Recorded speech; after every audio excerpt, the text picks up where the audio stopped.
தலை தாழ்த்தி ஜெபம் பண்ணோம். அன்பின் ஆண்டவரே, நாங்கள் உம்மை நோக்கி பார்க்கவும் உம்மோடு ஐக்கியப்படவும் மறுபடியும் உதவி செய்திருக்கிறீர். தோத்திரம். எங்கள் வாழ்வு உம்முடைய கரத்தில் இருக்கிறது என்பதை முற்றிலுமாய் அறிந்து உமக்கென்று வாழ்ந்து முடிக்க பலன் தர கிருபையை தாரும் ஆசீர்வாதம். இயேசுவின் மூலம் ஜெபிக்கிறோம் பிதாவே, ஆமென். அமர்வோம். மறுபடியும் கூடி வரும் வாய்ப்பை ஆண்டவர் நமக்கு தந்தார். கர்த்தருக்கு நன்றி சொல்வோம். நாளை காலை 10 மணி முதல் 2 மணி வரை திருச்சபையின் உபவாச நாள். ஆதலால் திருச்சபையின் மக்கள் யாவரும் உபவாசத்தோடு வந்து ஜெபித்து ஆண்டவருடைய ஆசீர்வாதத்தை நிறைவாய் பெற்றுக்கொள்ள வேண்டும் என்று அன்பாய் வேண்டிக் கொள்கிறோம். எல்லா அற்புதங்களும் கிட்டத்தட்ட முடிந்து விட்டன. ஒரு 4-5 அற்புதம் இருக்குது. நான் ஒவ்வொரு வார்த்தையில் இருக்கு, அதை நான் ரொம்ப நேரம் போதிக்க முடியாது. அதில் நிறையா கண்ணு குருடானவங்க அதை பற்றி தான் நிறையா இருக்குது. அதனால் அற்புதத்தை விட்டுட்டு இன்னிலேருந்து ஒரே ஒரு புக்கை படிக்கலாம் அப்படின்னு, யோனாவின் புஸ்தகத்தை படிக்கலாம் அப்படின்னு யோசிச்சுட்டேன். யோனாவின் புஸ்தகத்தை சொல்லித்தரலாம் அப்படின்னு எடுத்திருக்கேன். அதுக்கு நான் எடுத்த பகுதி தான் பிலிப்பியர் 2ஆம் அதிகாரம். பிலிப்பியர் 2ஆம் அதிகாரம் அதில் இருக்கிற ஒரு வசனம், தேவனுக்கு சமமாக இருப்பதை கொள்ளையாடின பொருளாக எண்ணாமல் தம்மை தாமே வெறுமையாக்கி அடிமையின் ரூபம் எடுத்து மனுஷ சாயலானார். அவர் மனுஷ சாயலான பிறகு மரண பரியந்தமும் கீழ்ப்படிந்தவராகி தம்மை தாமே தாழ்த்தினார். கீழ்ப்படிதல் மிக மிக முக்கியம். கீழ்ப்படிதல். நான் சமீபத்தில் ஒரு 1500 ஒரு புக்கு வாங்கினேன். ஒரு பெரிய தேவ மனிதர் எழுதின புஸ்தகம். அந்த புஸ்தகத்தை என்னுடைய நண்பர் எனக்கு வாங்கி அனுப்பி விட்டுருந்தார். அந்த புக்கை முதல் பகுதியை எடுத்து திறந்து படித்தேன். ஒரு 8 பகுதி படிச்சிருக்கேன். ஒரு 100. அதில் முதல் இது இருக்குது, ஊழியக்காரனுக்குன்னு எழுதப்பட்டது. ஊழியக்காரனுக்கு முதல் தேவை என்னது? கீழ்ப்படிதல் அப்படின்னு தான் இருந்துச்சு. நான் அதுக்கு நிறைய விளக்கம் படித்து பார்த்தேன். வேறு எல்லாம் இருக்கலாம், ஆனால் எது இல்லைன்னா ஒன்றும் கிரியை செய்யாது. கீழ்ப்படிதல் இல்லைன்னா. ஆண்டவர் எதிர்பார்ப்பது கீழ்ப்படிதலை தான். ஊழியக்காரன்ட்ட 100% என்ன எதிர்பார்க்காரு? ஒபீடியன். இது இல்லைன்னா ஆட்டோமேட்டிக்காக நம்முடைய கிறிஸ்தவ வாழ்க்கை மங்கி எறிகிற திரியாயிரும். மங்கி எறிகிற திரியாயிரும். நம்ம நிறைய நேரம் இதை வாழ்க்கையில் பயப்படுவோம். ஆண்டவர் மனிதனோட இடைப்படும் போது இந்த கீழ்ப்படிதலை ரொம்ப என்ன செய்கிறார்? கற்றுக் கொடுக்குறார். சரிதானா? நீங்கள் வேதத்தை வாசித்து பார்த்தீங்களா? அப்போஸ்தலர் 16ஆம் அதிகாரத்துக்குள்ளே வாங்க. அதுக்குள்ளே வந்துட்டு அப்புறம் நான் யோனாவுக்கு வரேன். எல்லாரும் திருப்பிக்கோங்க.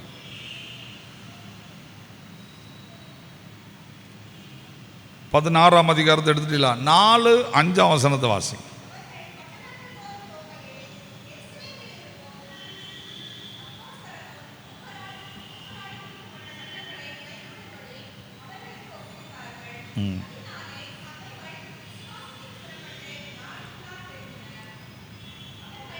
போதுங்க. நான் இது வரைக்கும் எதுக்கு நிப்பாட்ட சொன்னேன்னா, பவுல் ஆசியாவில் ஊழியம் செய்கிறார். எங்கே ஊழியம் செய்கிறாரு? ஆசியாவில் ஊழியம் செய்கிறார். சபைகள் என்ன செய்யுது? நாளுக்கு நாள், அந்த வார்த்தையை தான் நீங்கள் கவனிக்கணும். டே பை டேன்னு கொடுத்துருக்கான். நாளுக்கு நாள். பைபிளில் இன்னொருத்தனுக்கு சொல்லியிருக்கு, தாவீது நாளுக்கு நாள் விருத்தி அடைந்தான். டே பை டே மக்கள் கோயிலில் என்ன செய்கிறாங்க? விழுறாங்க. ஆசியா கண்டத்தில் கூட்டம் கூட்டமாக வராங்க. இப்போ நீங்கள் பவுலுக்கு ரொம்ப சந்தோஷமாக இருக்கு. புரியுதா? இப்போ 6ஆம் வசனத்தையும் 7ஆம் வசனத்தையும் படிங்க.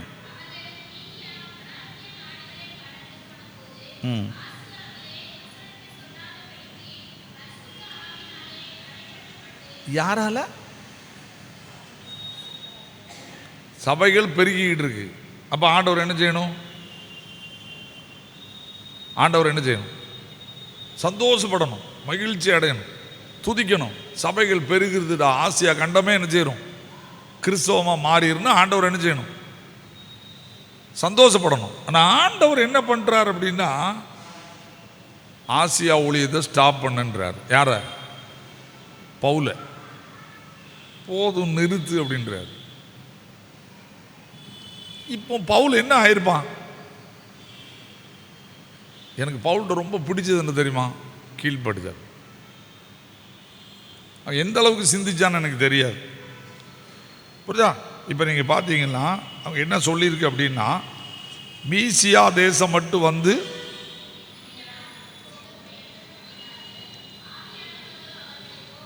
இப்போ பவுல் உடனே கீழ்ப்படியில அந்த பகுதியில் இருக்கிற வேற பகுதிகளுக்கு போகணுன்னு ட்ரை பண்ணுறாரு. இப்போ ஆவியானவர் போக தடை பண்ணுகிறார். போகாத, ஆசியா கண்டத்தின் ஊழியத்தை நிறுத்து, திரும்பவும் போன்றார். அவருக்கு போக தான் ஆசையா இருக்கு, புரியுதா? அடுத்த வசனத்தை பாருங்க. அப்பொழுது அவர்கள் மீசியா பக்கமா போய் துரோவாவுக்கு வந்தார்கள். இப்பவும் ஆசியா விட்டு வெளியே வர மாட்டேங்காரு. இப்ப ஆண்டவர் பரிசுத்தாவியானவரை கொண்டு செய்கிற வேலை தான் 9வது வசனம் வாசிங்க.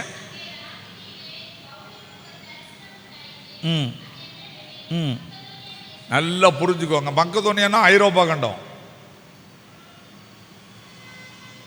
நல்லா புரிஞ்சுக்கோங்க. எந்த கண்டம்? ஐரோப்பாவுக்கு வந்துருதான். எந்த கண்டத்தில் இருந்தா? ஆசியா கண்டத்தில் இருந்தான். ஆண்டவர் எங்க வர சொல்றாரு? ஐரோப்பாவுக்கு வாண்டுறாரு. எங்க நீ ஊழியம் செய்யக்கூடாது? இப்போ பவுல் என்ன பண்றாரு? ரைட், புரியுதா? உடனே 10ஆம் வசனத்திலிருந்து வாசிங்க.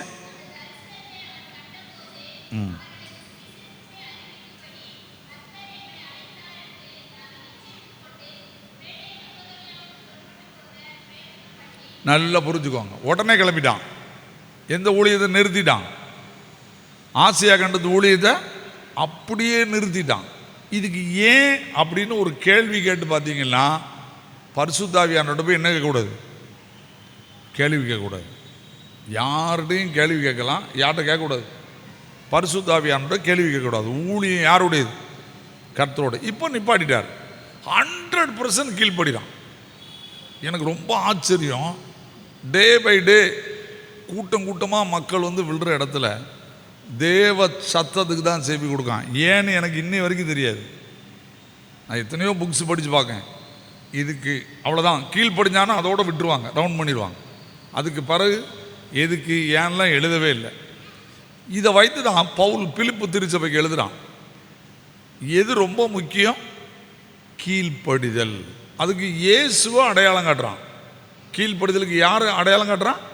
இயேசுவை. என்ன அடையாளம் காட்டுறான்? அவர் தேவனுக்கு சமமாயிருப்பதை கொள்ளையாடின முதல்ல பரலோகத்தில் இருக்க அவர் விரும்பலை. நீங்கள் நீதிமொழிகள் 8ஆம் அதிகாரத்துக்குள்ளே போய் படித்து பார்த்தீங்கன்னா, இயேசு கிறிஸ்து எப்படி இருந்தாருங்கிறத இந்த உலகத்தில் எழுதுனது நீதிமொழிகளில் உள்ள சாலமோன் மட்டும்தான். இயேசு கிறிஸ்து எப்படி இருந்தார் அப்படின்னு நீங்கள் பார்த்தீங்கன்னா, நீங்கள் அதில் ஃபுல்லாக படிக்கணும், சரிதானா? நான் ஒன்று மட்டும் வாசிங்க பார்ப்போம். யாராவது 23ஆம் வசனத்தை.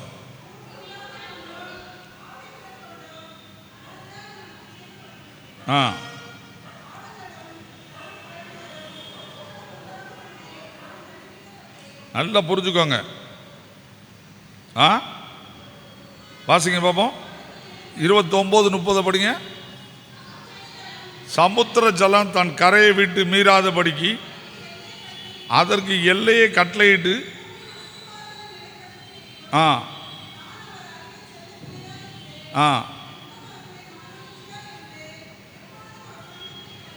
எப்பவும் சந்தோஷமா இருந்தேன்.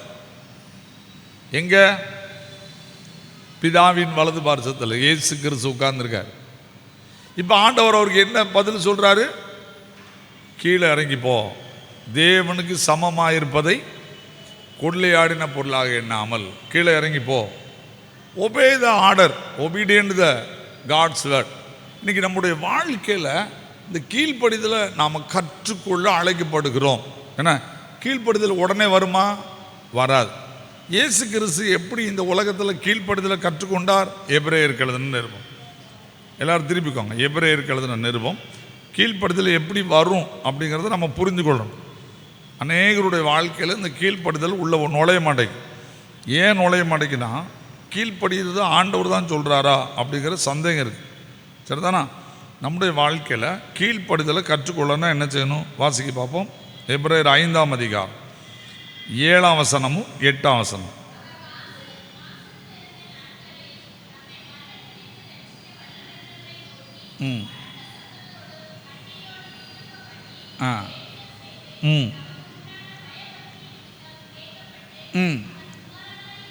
என்னது? அவர் கிறிஸ்துவின் குமாரனாயிருந்தும் பட்ட பாடுகளினாலே, அதுக்கு முன்னால கண்ணீர் வடிக்காரு, அதுக்கு முன்னால கண்ணீர் வடிக்காரு. ஆனால் அந்த பாடுகளின் முடிவு என்ன? கீழ்ப்படிதலை கற்றுக்கொள்ளுகிறார் அப்படின்னு சொல்றாங்க. கீழ்ப்படிதலை கற்றுக்கொள்ளுகிறார், கற்றுக்கொண்டு அப்படின்னு சொல்லியிருக்கு. என்ன? கீழ்ப்படிதலை கற்றுக்கொண்டதுனால என்ன நடக்கு? பூரணரானார்.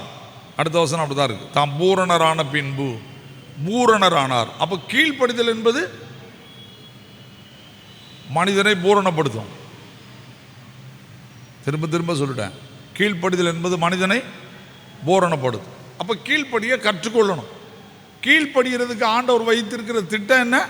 பாடு, கண்ணீர், வேதனை, பிரச்சனை, துன்பம், இது வழியாக போகும்போது ஆண்டவர் என்ன எதிர்பார்க்காருன்னா, இவன் இந்த பாடுகளின் மத்தியில் ஆண்டவரை பார்க்குறானா, தன்னை பார்க்குறானா, கீழ்ப்படுகிறதுக்கு தன்னை ஒப்பு கொடுக்கானா, இவனுடைய சிந்தை என்ன? இதுதான் நாங்கள் கற்றுக்கொள்ள வேண்டிய நல்ல பாடம். கிறிஸ்தவத்தில் மிக உன்னதமான பாடம் எது தெரியுமா? ஒரு ஊழியக்காரன் கஷ்டப்படும் போது தேவன் என்னதுக்காக இந்த பாடம் அனுமதிச்சுக்காரன்னு பண்ணிட்டு தன்னை அவர் விரும்புகிற திசைக்கு திருப்பணும். அதான் ஊழியம், வேற ஒன்றும் ஊழியம். அப்போ கீழ்ப்படுதலை கற்றுக்கொள்ள வேண்டும். இப்போ யோனா புஸ்தகத்துக்கு வாங்க. 1073ஆம் பக்கத்தில் இருக்கு. யோனா புஸ்தகத்துக்கு திருப்புங்க. இங்கே நீங்கள் பார்த்தீங்கன்னா யோனா பற்றி நமக்கு நல்லா தெரியும், நிறைய கதை கேட்டிருப்போம். ஆனால் நான் கொஞ்சம் வித்தியாசமாக சோடிச்சு கதை சொல்ல போகிறேன், அவ்வளோதான், வேறு ஒன்றும் இல்லை. சரியா? இது கதை தான், நடந்த கதை. ஆனால் கொஞ்சம் வித்தியாசமாக ஜோடிச்சிருக்கேன், அவ்வளோதான். எனக்கு கொஞ்சம் கற்பனை திறன் இருக்கிறதுனால தியானம் பண்ணி கற்பனை பண்ணியிருக்கேன். இப்போ நீங்கள் பார்த்தீங்கன்னா இந்த யோனாவை ஆண்டவர் தெரிந்து கொள்கிறார். நீங்கள் நல்லா புரிஞ்சுக்கிடணும். யோனாவை தெரிந்து கொள்வது யார்? ஆண்டவர். நல்ல காரியத்துக்கு தெரிந்து கொள்கிறாரா, கெட்ட காரியத்துக்கு தெரிந்து கொள்கிறாரா?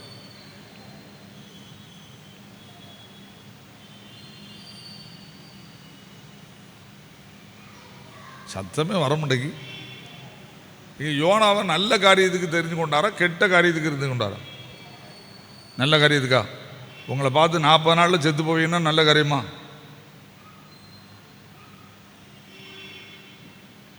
எங்க உங்களை பார்த்து 40ஆம் நாளில் நீங்கள் செத்து போவீங்கன்னு சொன்னால் நல்ல காரியமா? சத்தமே வர மாட்டேங்கி. நல்ல காரியமா கெட்ட காரியமா? வாசிங்க 1ஆம் வசனத்தையும் 2ஆம் வசனத்தையும். அங்கதான் அண்டர்லைன் பண்ணணும். அவன் பிரசங்கியாரு, ஊழியக்காரன், 2 ராஜாக்கள் இருக்கு அவன் யாருன்னு. ஆனா இப்ப அவனுக்கு யார் வார்த்தை உண்டாகுது? கர்த்தருடைய வார்த்தை உண்டாகி அவர் நீ எழுந்து மகாநகரமாகிய நினிவேக்கு போய், என்னது நீ பிரசங்கம் பண்ண போறா, ஆனா அங்க போய் என்ன பண்ண முடியாது? ஆறுதலான பிரசங்கம் பண்ண முடியாது. என்னதான் பண்ணணும்? விரோதமான வார்த்தைகளை யூஸ் பண்ணணும். இப்படி சொல்லிட்டார் அவரு. அவருக்கு சொல்றது லேசான வேலை. ஆண்டவர் வந்து சொல்றது லேசான வேலை. ஆண்டவர் வந்து பரலோகத்திலிருந்து ஒரு வார்த்தை சொல்றாருன்னா அந்த வார்த்தை வந்து 100க்கு 100 தப்பே கிடையாது. அது முதல்ல படிச்சுக்கோ. 100% உண்மை. ஏன் ஆண்டவர் வந்து விரோதமாய் பிரசங்கம் பண்ணி அப்படின்னு சொன்னார்னா, இவங்க போடுற கூக்குரல் எங்க வந்துட்டு? என் சமூகத்துக்கு வந்துட்டு அப்படின்னு சொன்னார். இப்ப இதுக்கு முன்னால ஒரு கூக்குரல் தேவ சமூகத்தில் எட்டுச்சு. யார் கூக்குரல் தெரியுமா? இதுக்கு முன்னால ஒரு தேவ கூக்குரல் ஒன்று எட்டுச்சு. அது யார் கூக்குரல்?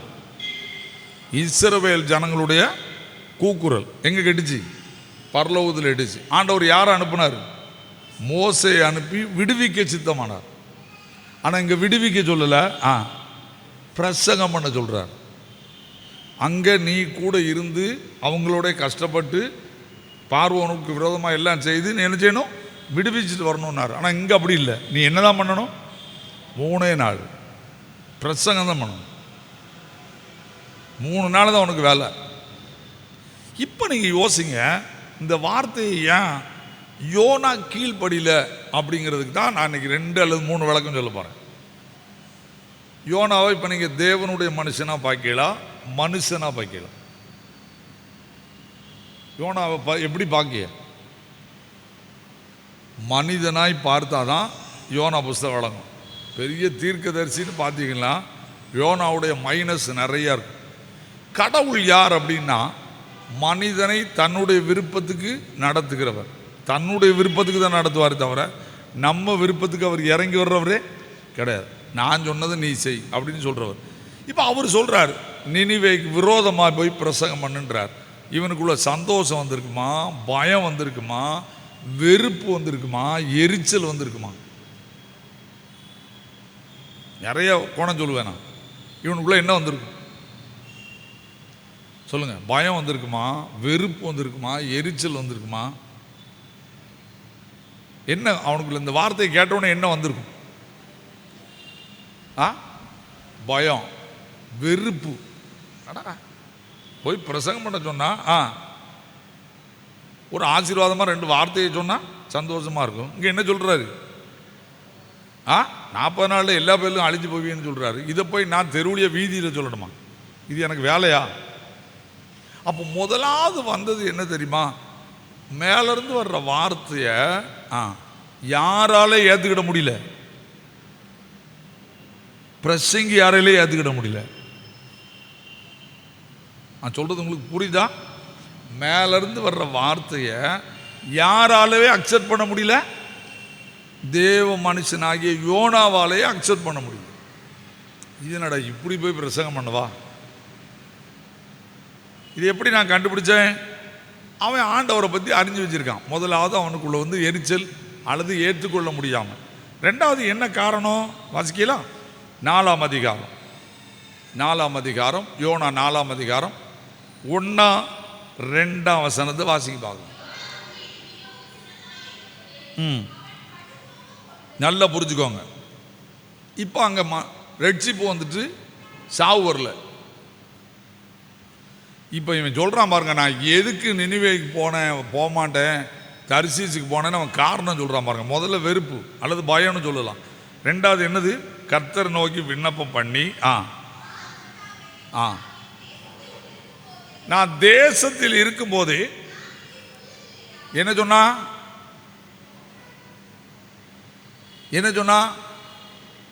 வாசிக்க கீழே,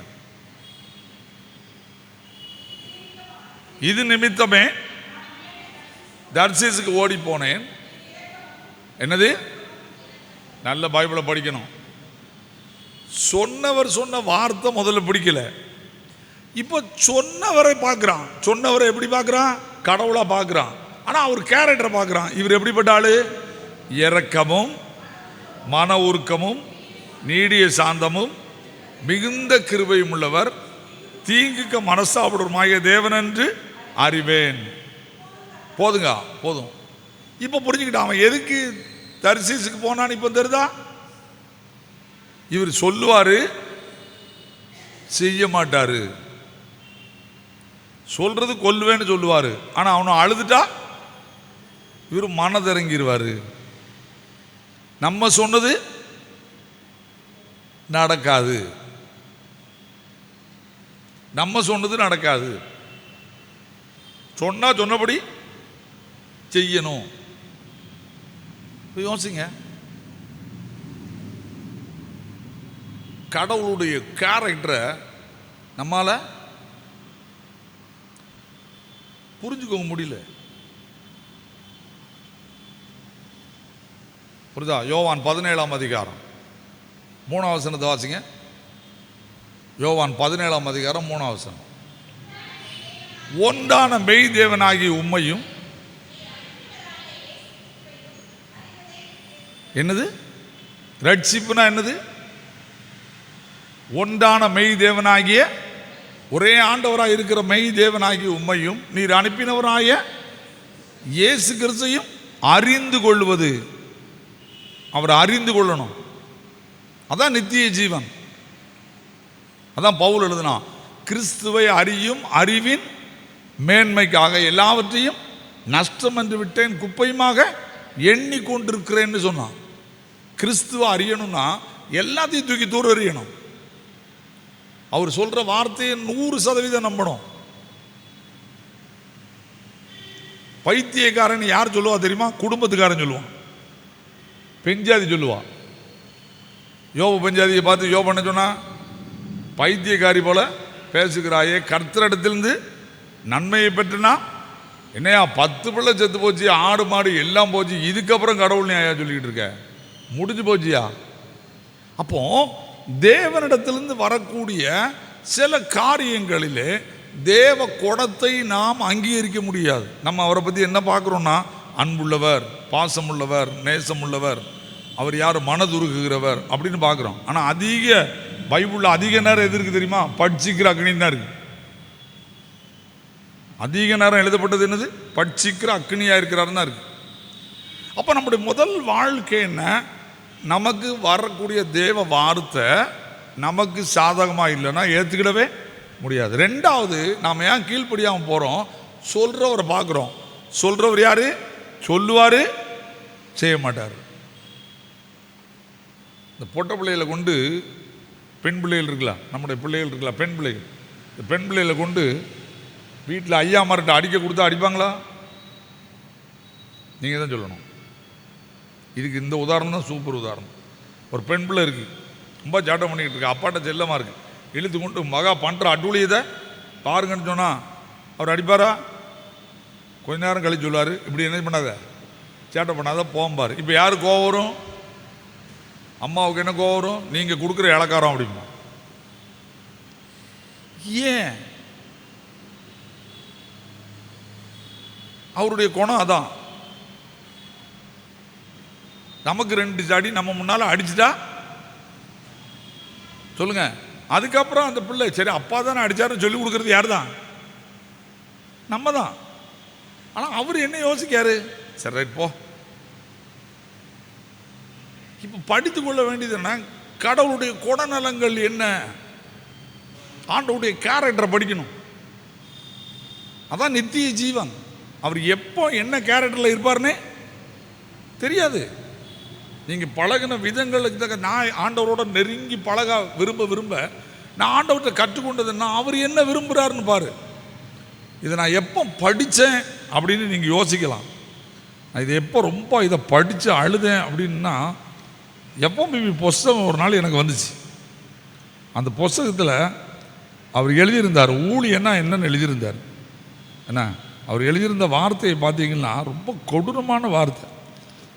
நீ ஊழியம் செய்கிறது ஊழியம் அல்ல, இயேசு எதை சொல்லுகிறாரோ அதை செய்வது ஊழியம் அப்படின்னு எழுதியிருந்தார். எஃப்எம்பி புஸ்தகத்தில் ஒரு நாள் ஏதோ ஒரு பகுதியில் உட்காந்து படிச்சுக்கிட்டு இருந்தேன்.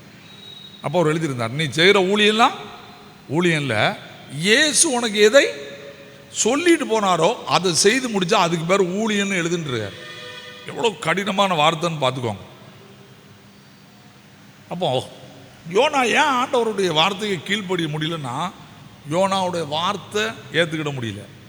இதை போய் சொல்லவா? ரெண்டாவது, அவரை பார்க்குறான், இவர் சொன்னால் என்ன செய்ய மாட்டார், செய்ய மாட்டார். இந்த 2 கேரக்டரும் எப்போ வந்துட்டு?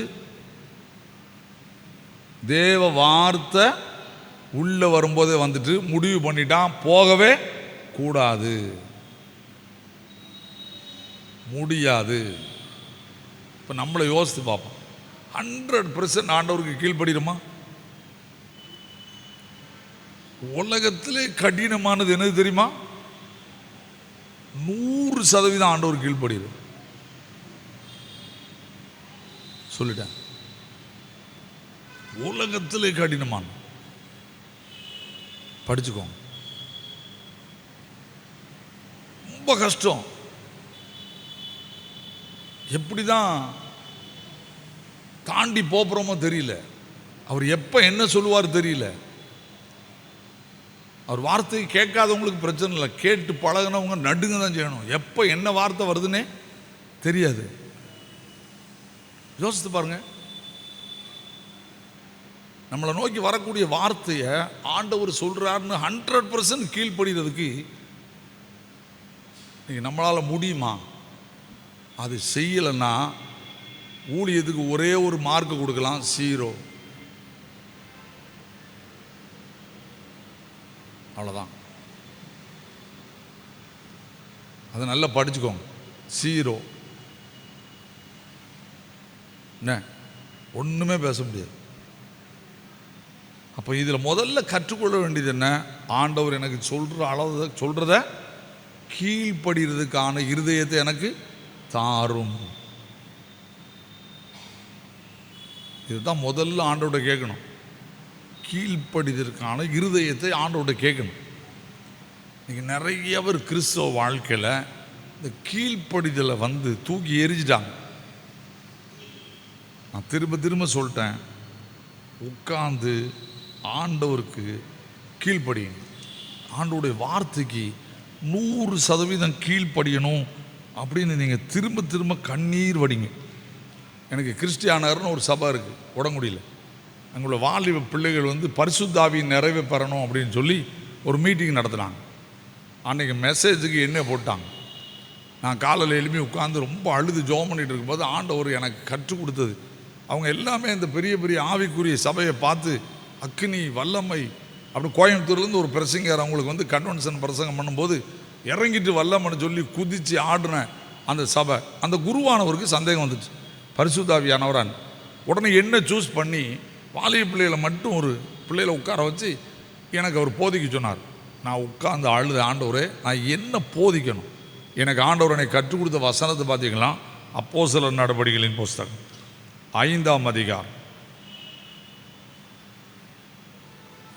எல்லாரும் திருப்பிக்கோங்க, எடுத்துட்டீங்களா? எல்லாரும் திருப்பிக்கிடணும், இது ரொம்ப முக்கியமான வசனம், புரியுதா? 29ஆம் வசனத்திலிருந்து வாசிக்க ஆரம்பிக்கணும்.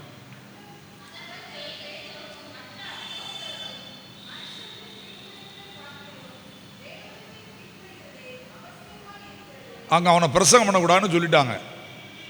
யார? பேதுருவையும் எல்லாரையும். இப்போ பேதுரு பதில் சொல்கிறான், எதிரி யாருக்கு? ராஜா அதிகாரத்தில் உள்ள மக்களுக்கு. நான் உனக்கு கீழ்ப்படிய முடியாது. யாருக்கு தான் கீழ்ப்படிவேன்? தேவனுக்கு கீழ்ப்படிவேன்.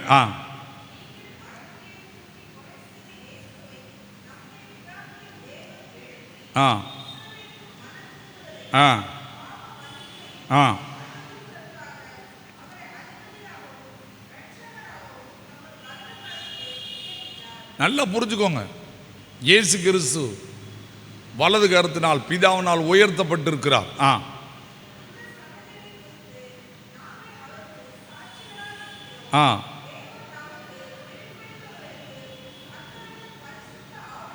பரிசுத்தாவி இப்ப யார் மேல விழுது? பரிசுத்தாவி யார் மேல இறங்குது? தேவன் தமக்கு கீழ்ப்படுகிறவர்களுக்கு தந்தருளின பரிசுத்தாவியானவர்.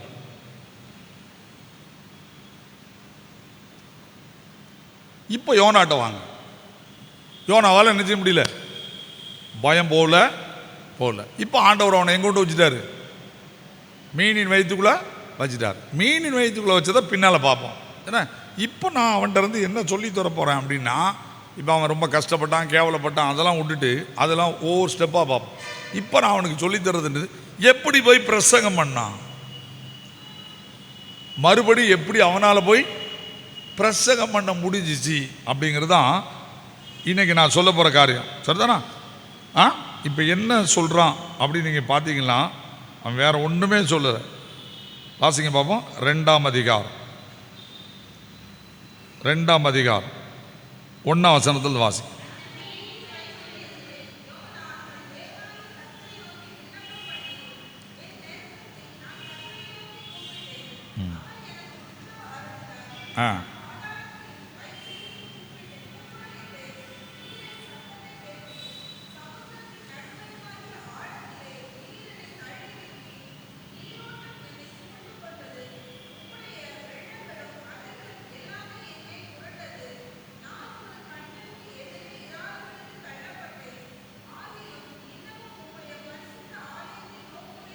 போதுங்க.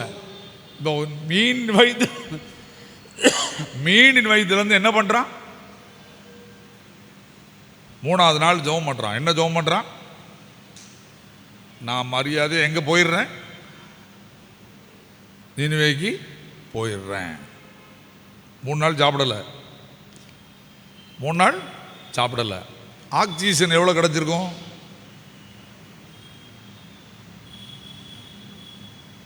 திமிங்கலம் மேலே கிடக்காது, எங்கே தான் இருக்கும்? உள்ளே கிடக்கும். புரியுதா? ஆக்சிஜன் எவ்வளவு கிடச்சிருக்கும்?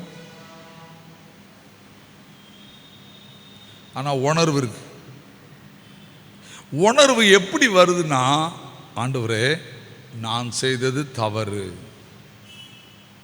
நான் உமக்கு கீழ்ப்படியாதவன், மறுபடி எனக்கு ஒரு சான்ஸ் கொடு. நான் எங்கே போயிடுறேன்?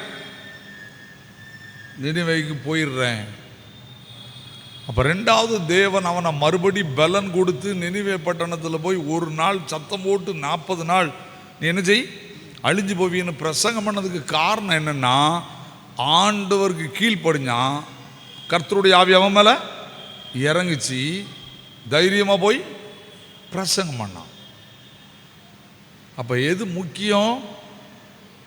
சத்தம் போட்டு சொல்லுங்க. கீழ்ப்படிதல். 100% கீழ்ப்படியணுங்க. இன்னைக்கு இல்லாத எது தான்? கீழ்ப்படிதல் தான். அதுவும் ஊழியக்காரங்களுக்கு இருக்க வேண்டிய மிகப்பெரிய அனுபவம் இதுதான். படிச்சுக்கோங்க, அறிந்து கொள்ளுங்க. மிகப்பெரிய அனுபவம். உலகத்தில் எதையும் ஜெபம் பண்ணி சாதிச்சிடலாம் நினைக்கிறோம், முடியவே முடியாது.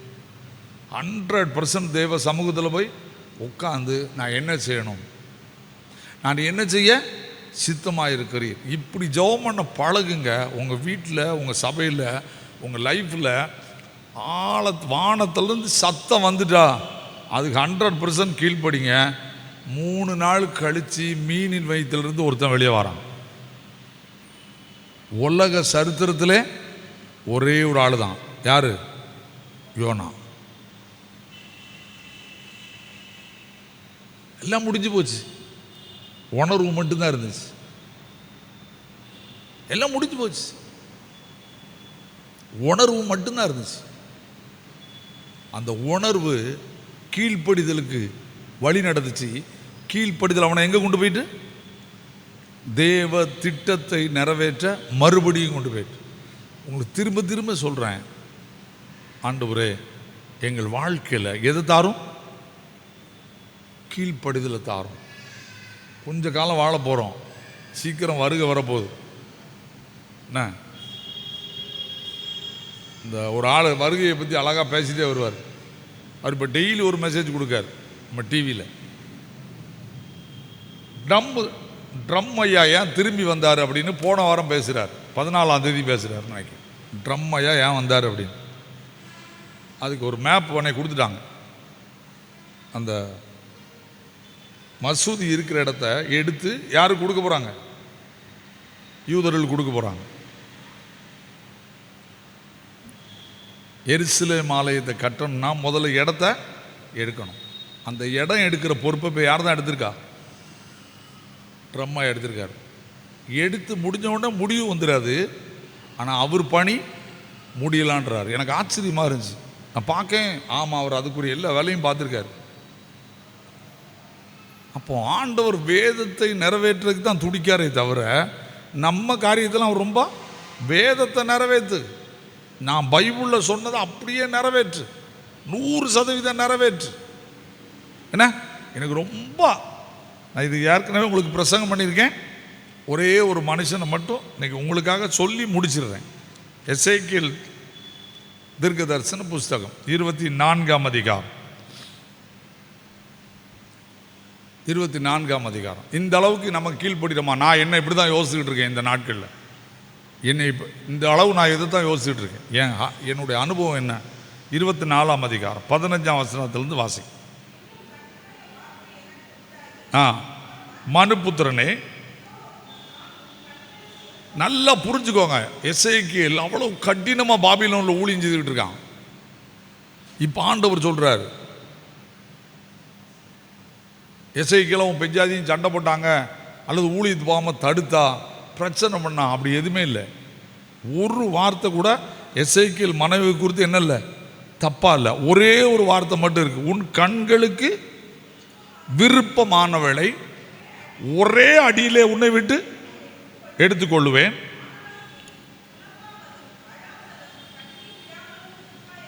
ரைட், அடுத்த வாசிங்க 18ஆம் வசனம். 18ஆம் வசனம்.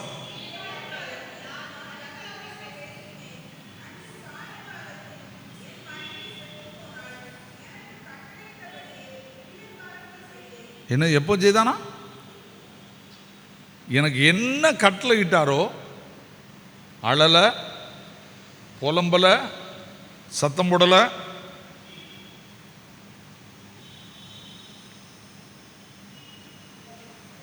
ஒன்றுமே செய்யலை. இப்படி என்னால் ஊழியம் செய்ய முடியுமான்னு நான் காலையில் உட்கார்ந்து யோசித்தேன்.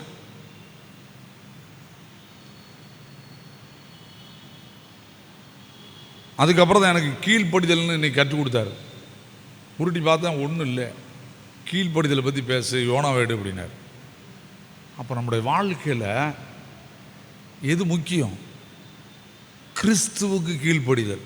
ஊழியம் முக்கியம் கிடையாது, வரம் முக்கியம் கிடையாது, வல்லமும் முக்கியம் கிடையாது, அக்னி முக்கியம் கிடையாது. முக்கியம் என்னது? 100% கீழ்ப்படிதல். அவ்வளோதான். இதை உங்கள் வாழ்க்கையில் ஆண்டவர்கிட்ட கேளுங்க. திரும்ப பிலிப்பியர் 2ஆம் அதிகாரத்தை வந்து எட்டி பாருங்க. இயேசு தேவனுக்கு சமமாயிருப்பதை கொள்ளையாடின பொருளாக எண்ணாமல் என்ன, கீழ்ப்படிந்தவராகி மரண பரியந்தமும் தம்மை தாழ்த்தினார், கீழ்ப்படிந்தார். ஆதலால் தேவன் எல்லாவற்றுக்கும் மேலாக அவரை உயர்த்தி வானோர் பூதலத்தோர் பூமியின் கீழானுடைய முழங்கால் யாவும் முடங்கும் படிக்கும், நாவுகள் யாவும் கர்த்தரே இயேசு கிறிஸ்து என்று அறிக்கை பண்ண படிக்கும் மேலான நாமத்தை அவருக்கு கொடுத்தார். அதுக்கு என்ன காரணம்? கீழ்ப்படிதல். எல்லாத்துக்கும் மேலாக அவர் உயர்த்தினதுக்கு காரணம் 100% கீழ்ப்படிதல். இன்னையிலிருந்து நம்ம என்ன தான் செய்யணும்? தேவ சத்தத்துக்கு கீழ்ப்படியணும். தேவ சத்தம் உடனே வராது, அது திரும்பவும் சொல்லிட்டேன், உடனே வராது. பாடுகளின் வழியாக தான் எது வருமா? நீ நல்ல ஆண்டவருக்குள்ளே வளர்ந்து வந்துட்டீங்களா, பாடுகளின் வழியாக தான் தேவ சத்தம் வருமா? நான் நேற்று ஒரு குருவானவர் எங்கள் வீட்டுக்கு ஜெபம் பண்ண வந்தார். ராத்திரி 10:30 மணிக்கு திடீர்னு வந்தார், எங்கள் வீட்டுக்குள்ளே நுழைஞ்சிட்டார். 10:30 மணிக்கு எங்கள் வீட்டில் ஜெபம் பண்ணார். அப்போ அவர் என்னை பார்த்து ஒரு எனக்கு ஒரு வார்த்தை அவர் ஜெபம் பண்ணும்போது, அண்ணே முற்புறத்திலும் பிற்புறத்திலிருந்து நெருக்கி என் கரத்தை உங்கள் மேல் அமர பண்ணுகிறேன்ற வசனம்னார். அப்படி எட்டி பார்த்தேன், சரியா நான் ஜெபம் பண்ணிக்கிறேன் அப்படின்னு. பாடு வரும்போது கர்த்தருடைய வார்த்தை வரும், முற்புறத்திலும் பிற்புறத்திலும் நெருக்குனா வானத்திலிருந்து எது வருது? கர்த்தருடைய கரம் அமருது ஒருத்த மேலே. அப்போ நம்முடைய கிறிஸ்தவ வாழ்க்கை எப்படி இருக்கணும்? கீழ்ப்படிதல். திரும்ப திரும்ப சொல்லிட்டேன், கீழ்ப்படிதல். தெளிவாக எனக்கு ஆண்டவர் கற்றுக் கொடுத்தது கீழ்ப்படிதல். சரியா? இந்த படிதலை படிச்சுட்டேன்னா உலகத்தில் எதுக்கும் பயப்பட வேண்டிய அவசியமே இல்லை. கண்ணில் மூடுவோமா, தலை தாழ்த்துவோமா, ஆண்டோட ஒப்பு கொடுப்போமா? ஆண்டவரே, எங்கள் எஜமான் நீர், எங்கள் ஆண்டவர் நீர், எங்கள் கடவுள் நீர். நாங்கள் 100% கீழ்ப்படுதலை கற்றுக்கொள்ளவே விரும்புகிறீர், கீழ்ப்படியவே விரும்புகிறீர். எங்கள் விருப்பம் போல ஊழியம் செய்வது முடியாத காலம். கீழ்ப்படுகிறவர்களுக்கு கொடுக்கிற பரிசுத்த ஆவியானவர். பவுல் கீழ்ப்படிந்தான், ஐரோப்பா கண்டத்தில் வல்லமையாக அவனை பயன்படுத்தினார். கிருபை நிறைந்த ஆண்டவரே, நானும் நாங்களும் குறைவுள்ளவர்கள். எங்களை நம்பி நீர் தெரிந்தெடுத்திருக்கிறீர் என்றால் எங்கள் மேல் நம்பிக்கை வைத்திருக்கிறீர். நீர் சொன்னதை நாங்கள் செய்வோம் என்று எங்கள் மீது நம்பிக்கை வைத்திருக்கிறீர். அந்த நம்பிக்கையிலே நாங்கள் எந்த விதத்திலும் உமக்கு நம்பிக்கை துரோகம் பண்ணி விடாதபடி 100% கீழ்ப்படிந்து, ஆமென், கிறிஸ்து எங்களை எந்த பகுதியில் தெரிந்து கொண்டாரோ அங்கே ஊழியத்தை நிறைவேற்றும், திருச்சபையை நடத்தவும், பரிசுத்த ஆவியின் நிறைவினாலே தொடர்ந்து பணி செய்யவும் கிருபை தந்து எங்கள் எல்லாரையும் ஆசீர்வதியும் காத்துக்கொள்ளும். இயேசு கிறிஸ்துவின் மூலம் ஜெபிக்கிறோம் பிதாவே, ஆமென்.